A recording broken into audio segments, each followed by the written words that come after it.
Magandang araw mga kaibigan. Bigyan natin ng reaction, opinion itong video posted by DWAR Abante Radio.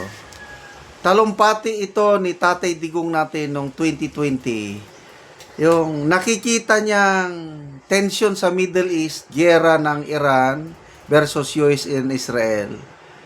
Wala pang giyera, naghahanda na siya. Mga barko, mga eroplano, ina-anticipate na niya eh. Sa ngayon, wala. Ang ginagawa lang, libreng tawag. Magtago lang muna kayo sa safety nga lugar. Napakalayo ang diferensya. Yung visionary ang ating Tatay Digong. Before the problem starts, before any crisis starts, nakikita niya na at gumagawa na siya ng solusyon. Kaya pagdating ng problema, smooth sailing na. Ngayon is reactionary. Ha? Anong nangyari? Anong gagawin natin? Ganon, itong leader natin ngayon. Pakinggan natin. Nakaka-miss ang ating Tatay Digong. Involving crisis somewhere. We do not know what would be the end result of this 2020 to ha. crisis. It could lead to a protracted war. It could be a wide-scale strike. Whatever it is, we Filipinos are really in grave peril.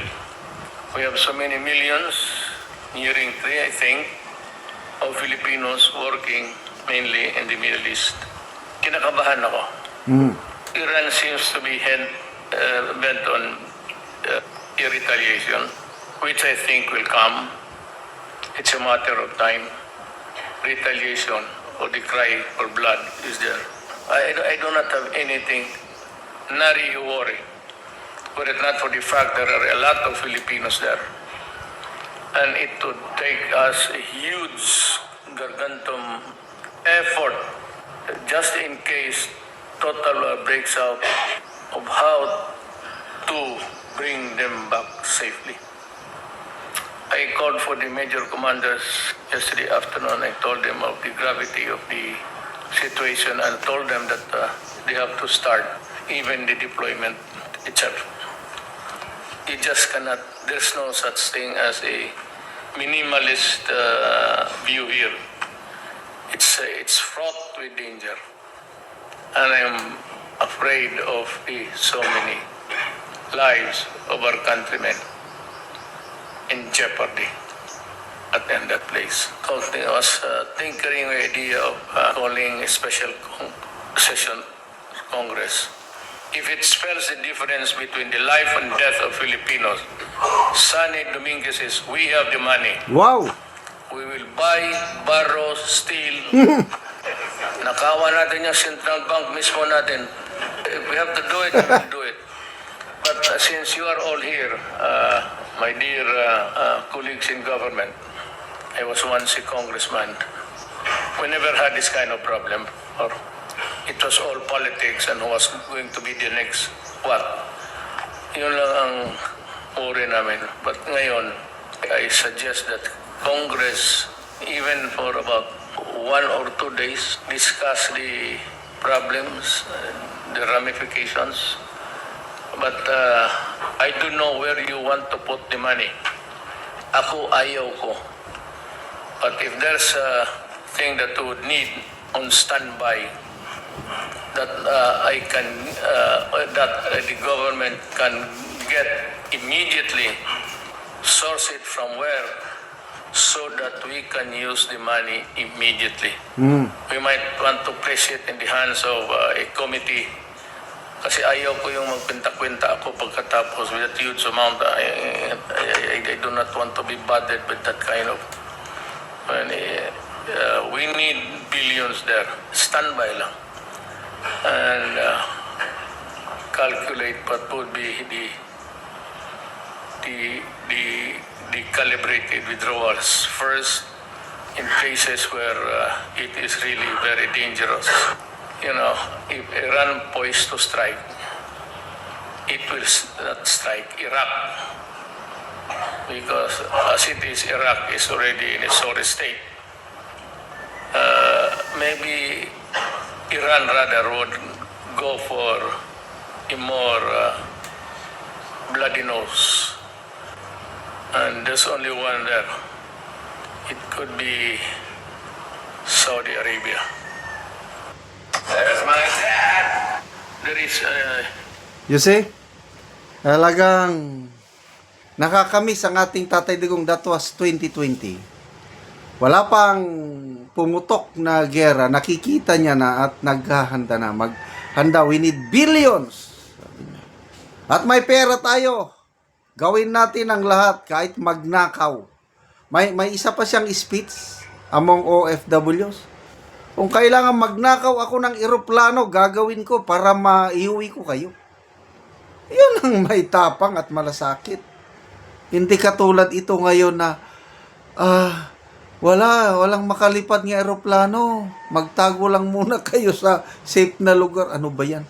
Anong walang makalipad na eroplano na ang mga ibang bansa, nakalipad man ang mga eroplano nila na naiuwi na nila ang mga karamihan sa citizens nila sa Middle East. Tayo na lang ang wala pa. Umaasa sa tulong ng iba. Salamat na lang at mayroong Singaporean Royal Air Force plane. Ayan. May, I think, 62. UAE. Government, gumagastos ng sarili nila para mapauwi nila yung mga Pilipino doon. Tapos inaangkin naman ng administrasyong ito. Welcome ng UWAD, DMW. Mahiya naman kayo. Ang mga OFWs na ang nagrereklamo nga, "Hoy, wala kayong tulong sa amin. Gastos namin ito, personal namin gastos, o kaya ginastosan kami ng aming employer, o kaya UAE government, kayo wala."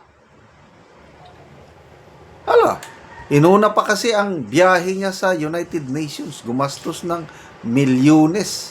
Kung yun na lang sana So, nabudol kita. Hindi tayo naniniwala na weak leader itong ikinampanya natin noong 2022. Kaya mag-agwanta, mag-antos, magtiis tayo. Dahil yun ang ating binutuhan. Salamat mga kaibigan sa inyong pagsubaybay sa channel na ito.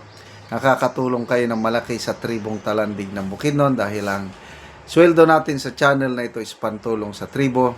Namimigay tayo ng libreng yero at pako para makapagpatayo sila ng mas maayos na tirahan. Panoorin nyo ang video na ito. Muna ni ang gihatag na mo ngayon ni tatay, so gitabangan lang siya sa iyang anak.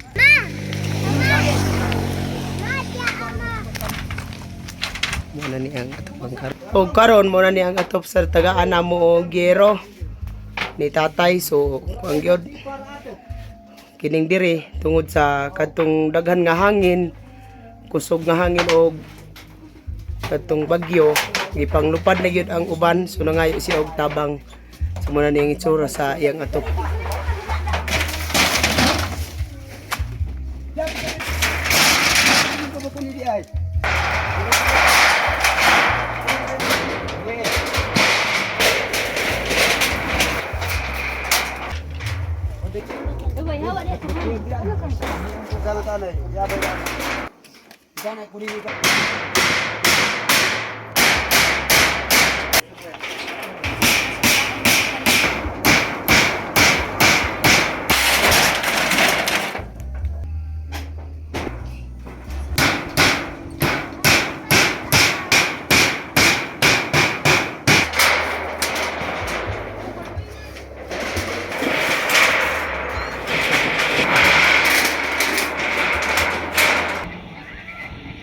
Kung karon managit sa pag-atop ang gihatag namo nga yero ang ante, so maayo na gid ang iyang atop. Dako ang akong pasalamat sa Ginoo o sa mga katabang kay kitabangan mi sa tao. Salamat sa Ginoo nga di nami gid karon maulanan. O kay noon pila na day ni Salamat. ante, pila na day katuig ang inyong atop bago pa mo nakaatop karon nga? Tuiga. Oo. Pila na day ito katong karaan ninyo nga atop, pila day ito katuig na? 30 na katuig. 30 na katuig, so bago pa mo nakapuli og atop. Karon pamigid na kaapuli kay natagaan mi. Oo. Nagpasalamat gyud ko og dako. Lisod. Oo. Lagi. So nga naman sa sulod sa 30 ka tuig, wala mo nakapalit og sin. Unsaon gamuso raman. Oo. Usay na imuso, usay wala.